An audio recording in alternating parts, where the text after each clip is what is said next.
नमस्कार, पुढारी ऑनलाईन मध्ये मी सोनाली साळोखे आपल्या सर्वांचं मनापासून स्वागत करते। आणि आज मी आलेले आहे कोल्हापूर मधील महालक्ष्मी नगर इथे। आणि इथे एक मला असं भन्नाट व्यक्तिमत्व सापडले ज्या आहेत राणीता अनिल चौगुले, आणि त्या आपल्याला आज रान भाजी बनवायला शिकवणार आहेत। कोणती भाजी बनवणार आहोत आपण आज आपण रान भाजी म्हणजे आज भोकराची भाजी बनवणार आहोत आज आपण। तर ही भोकरा आता उन्हाळ्यामध्ये यायला सुरू होतात आणि ही भाजी कशी करायची किंवा कशा पद्धतीने ती करता येते तर हे आपण आज सांगणार आहोत। तर त्याचं काय साहित्य आहे ते बघून घेऊयात आता। भोकराच्या भाजीसाठी लागणारं साहित्य तेल, मोहरी, जिरं, हळद, मसाले पावडर, हिंग, शेंगदाणा कूट, तिखट, मीठ, गूळ, कांदा, आमसूल, लसूण। आता आपण भोकराची भाजी कशी करणार आहोत ते पाहणार आहोत। सुरुवातीला आपण कढई ठेवलेली आहे गॅसवर, त्याच्यामध्ये थोडं पाणी घालायचं आहे।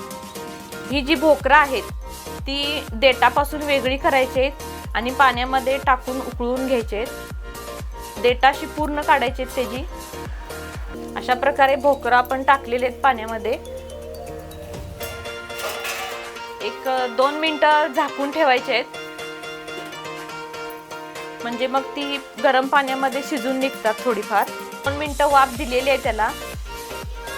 गरम पाण्यातनं काढायचे भोकर बाजूला। भोकराचं बी पटीन असतं त्याच्यामध्ये आतमध्ये, तर त्याला आपण अगोदर बोटाला मीठ लावायचं आहे थोडं, आणि हे भोकराचं बी असं आतनं काढायचं आहे। तर अशा प्रकारे ही भोकराच्या बिया निघतात ह्याच्यामधून।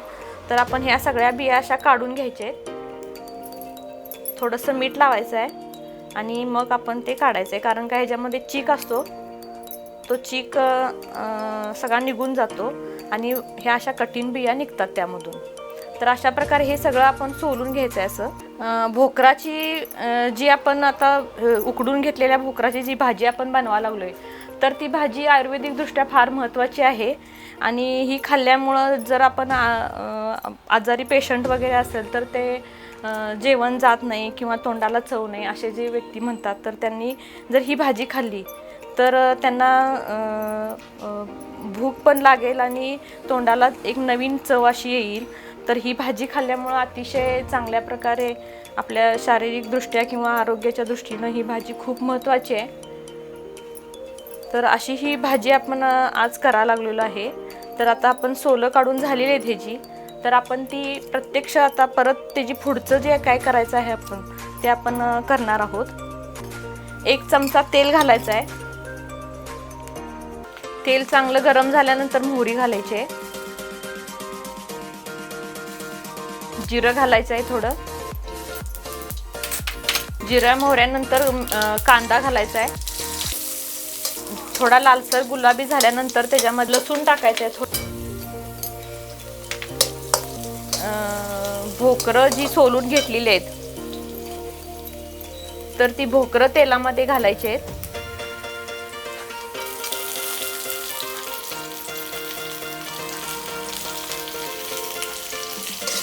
चांगली भाजायची आहेत भोकरं ही तेलांमध्ये। ती बिया काढताना मीठ लावलेले आपण त्या ह्याच्यामध्ये भोकरांमध्ये घातलेलं आहे, तर मीठ आता घालायची आवश्यकता नाही आहे, पण चवीनुसार घातलं तरी चालतं। नंतर हळद पावडर घालायची आहे।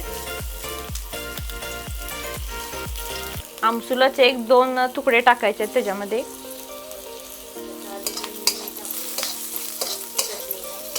तिखट टाकलेला आहे ह्याच्यामध्ये आपण।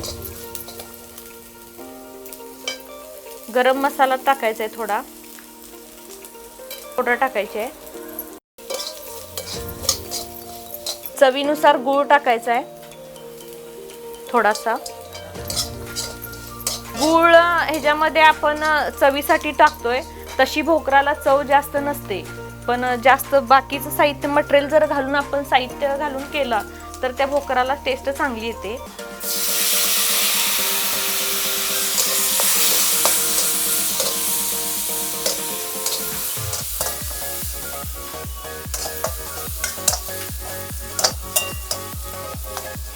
शेंगदाण्याचा कूट घालायचा आहे। ह्याच्यामध्ये आपण डाळही घालू शकतोय। आता आपण सगळं साहित्य घातलेलं आहे त्याच्यामध्ये। आता हलवून आपल्याला काय करायचं आहे, वाफ द्यायची आहे चांगली।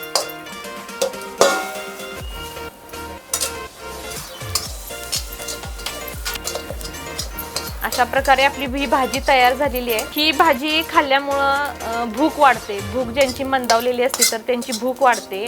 शिवाय ज्यांना पित्ताचा वगैरे त्रास आहे तर तो पित्ताचा त्रास कमी होण्यासाठी, त्यानंतर तोंडाला चव येण्यासाठी, आजारी जर माणूस असेल तर त्याला काहीही खाल्लं तर त्याची टेस्ट लागत नाही, तर भोकराची भाजी खाल्ल्यानंतर त्याला भूकही लागते आणि त्याची पचनशक्ती सुद्धा सुधारते.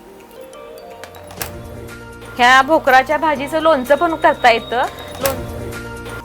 आता ही भाजी आहे ती भोकराची भाजी आहे.